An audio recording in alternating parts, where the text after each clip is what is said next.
पानीपत में राज्य स्तरीय तीज महोत्सव के कार्यक्रम का आयोजन किया गया। इस कार्यक्रम में मुख्यमंत्री मनोहर लाल बतौर मुख्य अतिथि पहुंचे हुए थे। आपको बता दें कि पानीपत के सेक्टर 13-17 के गुरु तेग बहादुर मैदान में इस महोत्सव का आयोजन था और इसमें प्रदेश भर से हजारों की संख्या में महिलाएं पहुंची हुई थी। आपको बता दें कि मुख्यमंत्री ने तीज त्योहार को महिलाओं को समर्पित करते हुए उनकी सुरक्षा, सुख और समृद्धि का संकल्प लिया। इस मौके पर मुख्यमंत्री ने 101 से ज्यादा महिलाओं को सम्मानित किया और 25,000 से ज्यादा महिलाओं को तीज की कोथली प्रदान की। मुख्यमंत्री मनोहर लाल ने अपने संबोधन में कहा कि ये भाई सुदामा आपके लिए कोथली लेकर आया है, आप इसे स्वीकार करें और ये मेरी प्रार्थना है। उन्होंने कहा कि हमारी परंपरा है कि कोथली के माध्यम से भाइयों के द्वारा बहनों की सुख समृद्धि का संकल्प लिया जाता है। आज भाई के रूप में आपकी सुख समृद्धि का संकल्प लेता हूँ। मुख्यमंत्री ने कहा कि कोई भी त्योहार माताओं, बहनों और बेटियों के बिना पूरा नहीं हो सकता है। महिलाएं सब त्योहारों व संस्कारों का आधार है और इसलिए महिलाओं की सुख शांति के लिए संकल्प लेते हैं। ये केवल इंसानों के लिए नहीं है, मैं समझता हूँ प्रकृति का भी ये एक त्योहार है, क्योंकि वर्षा काल के समाप्ति के बाद एक खुशहाली, एक हरियाली ये प्रकृति भी पैदा करती है।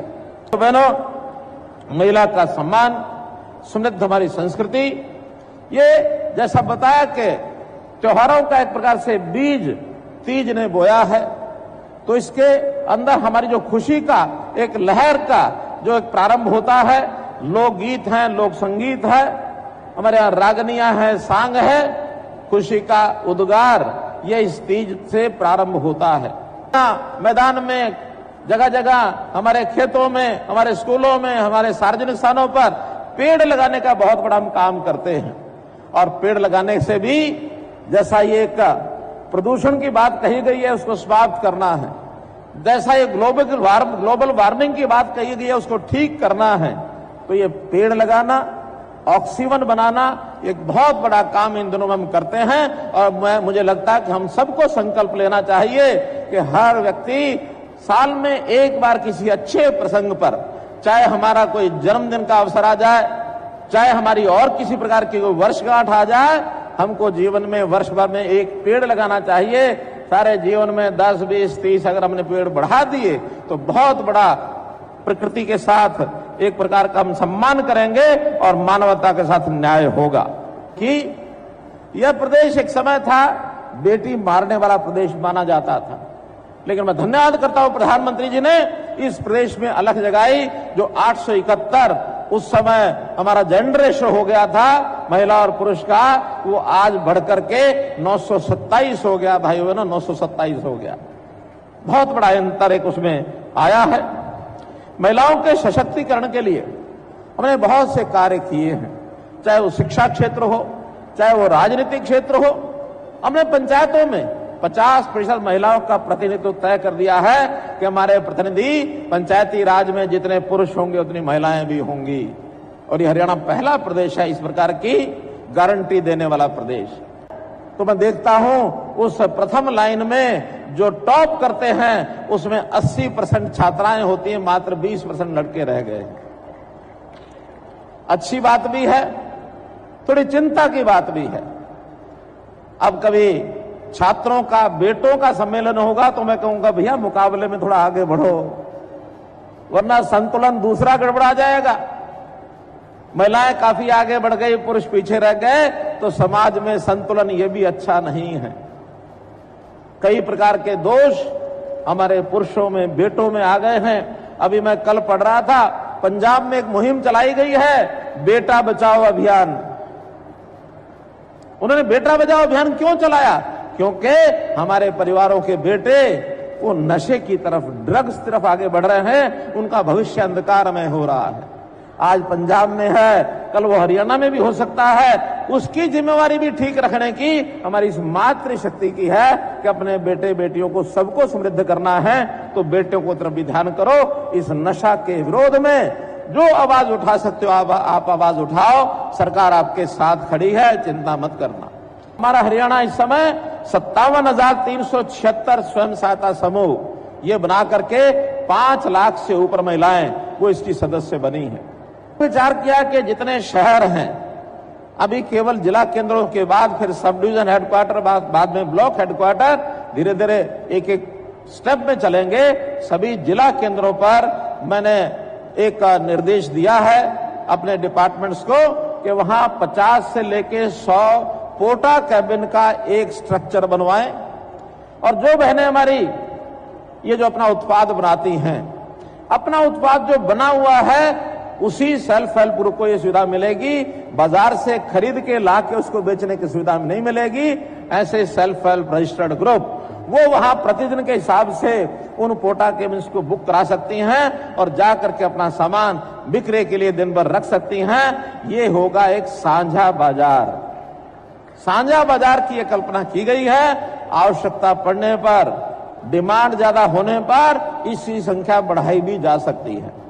कम से कम एक हाट जैसे होते हैं साप्ताहिक हाट, ऐसा वो साझा बाजार हमारी सेल्फ हेल्प ग्रुप को बहनों के लिए और एक सुविधा ये उनकी हम दे रहे हैं। हमने बहुत प्रकार के फंड्स इनके लिए क्रिएट किए हैं। रिवॉल्विंग फंड 56 करोड़ रुपया इसमें हमने दिया है। सामूहिक निवेश फंड के लिए 285 करोड़ रुपए का अलॉटमेंट किया है। बैंक क्रेडिट लिंकेज के लिए 880 करोड़ रुपए का इनको जो एक सुविधा दी गई है। और जो रिवॉल्विंग फंड ये सिर्फ 10,000 रुपए जो होता था उसने डबल करके 20,000 करोड़ रुपया ये इनके लिए रिवॉल्विंग फंड कर दिया है। तो जो ऐसा वर्ग है जिसको सबसे कम पैसा भी 31,000 रुपया बहनों के विवाह के लिए मिलता है, उसको मैं आज, क्योंकि थोड़ा मुझे लगता अंतर ज्यादा है, तो 31,000 रुपए की राशि को मैं 41,000 रुपया करता हूं ताकि अंतर थोड़ा कम हो जाएगा। पुलिसकर्मी हमारे यहां कैसे ज्यादा बढ़े, लगातार 8 साल से प्रयत्न कर रहे हैं। जब हमने सत्ता संभाली थी महिलाओं की संख्या पुलिस बल में 6% थी और आज बढ़कर के वो 10% पार कर गई है। हमारा लक्ष्य है 15% तक महिलाओं की संख्या हम अपने पुलिस बल के अंदर ये ले जाएंगे। सरकारी जो पॉलिटेक्निक कॉलेज है उन सब में महिलाओं की डिग्री कॉलेज की आज मैं घोषणा करता हूं। जो मांगेंगे उनको हम महिलाओं का डिग्री कॉलेज और देंगे ताकि महिला शिक्षा ये और आगे बढ़े। तीज का त्योहार, तीज के इस त्योहार पर आपको बधाई देते हुए, शुभकामना देते हुए मैं आपसे प्रार्थना करता हूं कि आपका ये भाई सुदामा जो ये कोथली आपके लिए लेके आया है, आप इसको स्वीकार करें। ये मेरी प्रार्थना आपसे। परंपरा है कि इस कोथली से बहनों की सुख समृद्धि का एक संकल्प लिया जाता है भाइयों द्वारा। इसमें चाहे सुख और संपन्नता के प्रतीक के रूप में सुहाली, बतासे, गुलगुले हों और चाहे सुहागिन बहनों के लिए मेहंदी हो, चूड़ी हो, सिंदूर हो, टीका हो, ये सब बहनों के प्रति एक शुभ कामना का एक संदेश लेकर मैं आपके लिए आया हूं। यहां सुखद संयोग है पानीपत के इस मैदान का। जैसा राजेश खुल्लर जी ने बताया कि यही वो मैदान है जहां 22 जनवरी 2015 को हम लोगों ने बेटी बचाओ बेटी पढ़ाओ एक संकल्प लिया था। यही वो मैदान है जब पिंकाथन नाम से एक बहुत बड़ी दौड़ महिलाओं की, इसका हमने यहां से आयोजन किया था।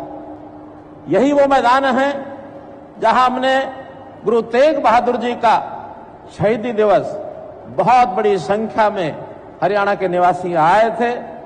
उस कार्यक्रम में भी समाज की खुशहाली का हमने संकल्प लिया था और आज एक बहुत बड़े कार्यक्रम के रूप में अपनी हरियाणा भर की बहनें यहां उपस्थित हुई हैं। एक संयोग ही है और इस संयोग से मैं कहता हूं कि हरियाणा की जनता संकल्प लिया है कि हम अपने समाज को मजबूत बनाएंगे, सुदृढ़ बनाएंगे और इस बढ़ती हुई हमारी जो गति है सुख समृद्धि की, इसमें हरियाणा को और आगे बढ़ाएंगे, ऐसा मेरा मानना है। दैनिक सवेरा के लिए पानीपत से प्रवीण ठाकुर की रिपोर्ट।